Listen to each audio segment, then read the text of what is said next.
Look at my ears. As a rabbit, I am always scanning for danger.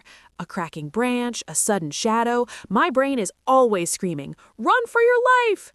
But when I am safe in my hole, my brain turns off the alarm.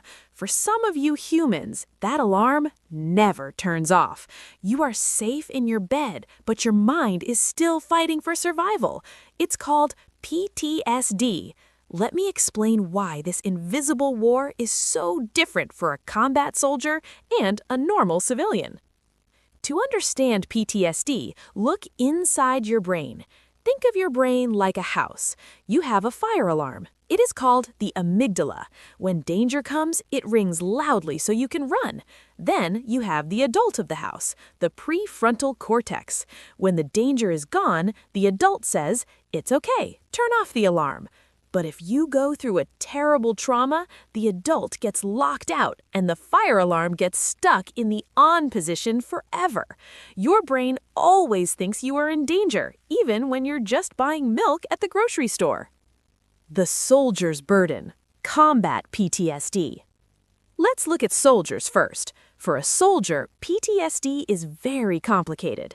In a war zone, noticing every shadow and jumping at every sound is a superpower. It keeps them alive.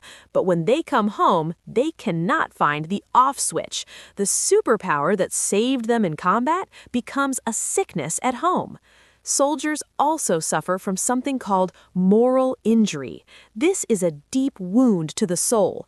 It is the heavy guilt and shame of things they had to do in war, or the friends they couldn't save.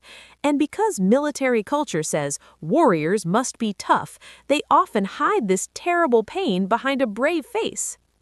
The civilian's shattered glass. Everyday PTSD.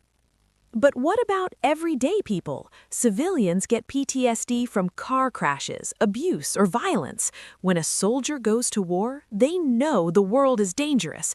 But everyday people, we live in a glass house of safety. We believe the world is mostly good. When trauma hits a civilian, that glass house completely shatters. They lose their trust in the world.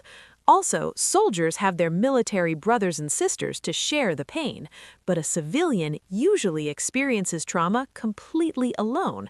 They feel isolated and often blame themselves, asking, "What did I do to deserve this?" Not a weakness. The outro. Here is the most important thing you need to hear today. Having PTSD does not mean you are weak or crazy. Your brain is just doing exactly what it was designed to do, trying to survive an abnormal, terrible situation.